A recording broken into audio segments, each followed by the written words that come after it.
Baik, salam Bapak dosen dan kawan-kawan semua. Di sini saya akan menjelaskan tugas makalah saya yang saya sudah buat dalam PowerPoint dalam mata kuliah belajar pembelajaran ini. Nama saya Jegios Arianda Taneo. Baik, tugasnya tentang implikasi teori belajar kognitif dalam pembelajaran di era industri 4.0. Yang pertama kita akan bahas tentang pengertian teori belajar kognitif. Dalam bahasa Latin, kognitif diartikan sebagai cogniter, artinya berpikir. Nah, ada istilah lain dalam pendidikan, misalnya ini yang memunculkan salah satu teori di antara teori-teori belajar, di mana belajar adalah pengorganisasian aspek-aspek kognitif dan persepsi untuk memperoleh pemahaman.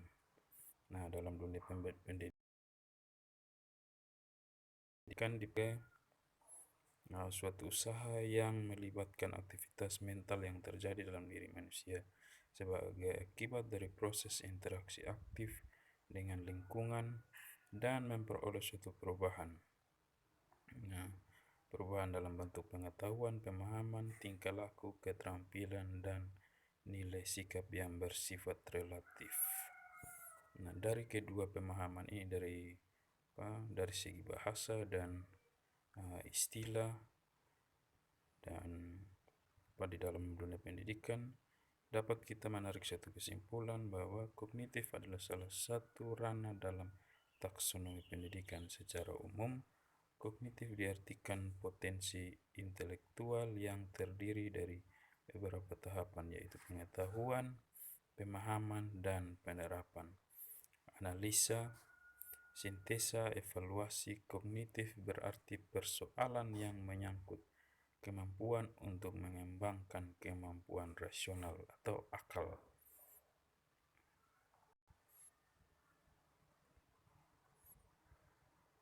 Yang berikut tokoh-tokoh pemikir dalam teori belajar kognitif ini. Saya mengambil 3 ahli tokoh dalam teori belajar kognitif ini. Yang pertama, Piaget. Nah, dalam teorinya ia mengembangkan kognitif merupakan suatu proses genetika. Nah, yaitu proses yang didasarkan atas mekanisme biologis, yaitu perkembangan sistem saraf. Dengan bertambahnya umur, maka susunan saraf seseorang akan semakin kompleks dan memungkinkan kemampuannya akan semakin meningkat. Jadi Piaget ini menilai dari segi proses genetika atau mekanisme biologis, yang dimana kemampuan seseorang akan semakin matang pada saat usianya itu semakin bertambah. Yang kedua, Ausubel. Nah, ini memiliki teori belajar itu bermakna. Nah, materi yang dipelajari diasimilasikan secara non-arbitrer dan berhubungan dengan pengetahuan yang telah dimiliki sebelumnya. Nah, seorang psikologis kognitif, ia mengemukakan bahwa yang perlu diperhatikan seorang guru ialah strategi mengajarnya.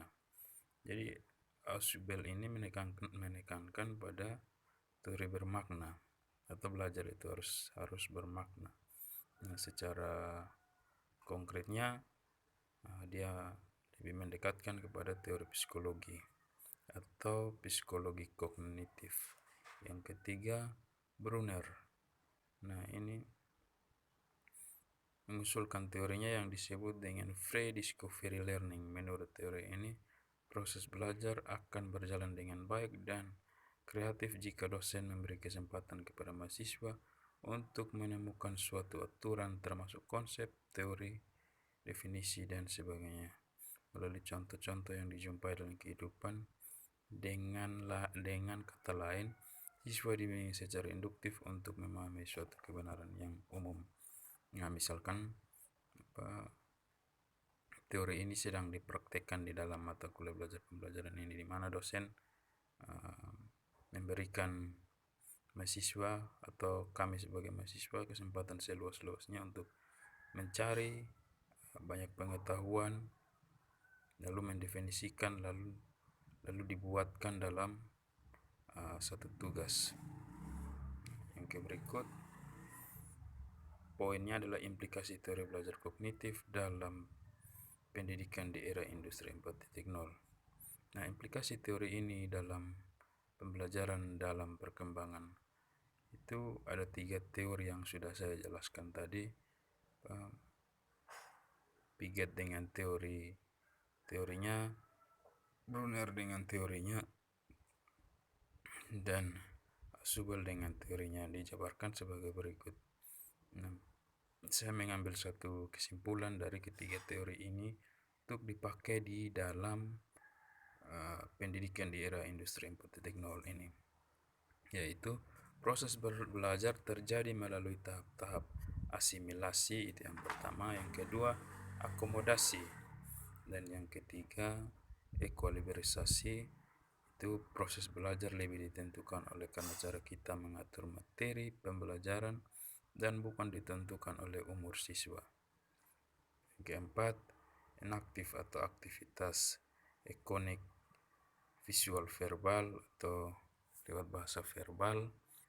Yang keenam, simbolik proses belajar terjadi jika siswa mampu mengasimilasikan pengetahuan yang dimilikinya dengan pengetahuan baru di era industri 4.0 ini. Selain memudahkan dalam mengakses materi pembelajaran, juga digital teknologi ini tentu memberi banyak peran membantu guru dalam penyampaian materi. Nah, dari implikasi teori belajar kognitif ini di dalam pendidikan, selain memudahkan para mahasiswa dan para dosen, tetapi setelah saya membaca ini ada salah satu kritik terhadap kemajuan industri era 4.0 ini, yaitu humanisme. Saya coba uraikan sedikit di sini. Ini semaju apapun perkembangan teknologi tentu tidak dapat menggantikan posisi guru. Nah, karena hanya dengan gurulah proses pembelajaran yang humanis itu tercipta, atau hanya dengan dosenlah proses pembelajaran yang humanis itu tercipta. Karena semaju apapun teknologi, serasional apapun teknologi, hanya guru, hanya dosenlah yang mampu melihat siswa atau melihat mahasiswa dengan hati, dengan perasaan. Nah, itu satu kritik terhadap kemajuan teknologi di era industri 4.0 ini. Nah, sekian penyampaian materi saya. Semoga dapat membantu kita di dalam proses perkuliahan ini dan juga untuk menjawab tugas dari Bapak dosen. Salam dan terima kasih.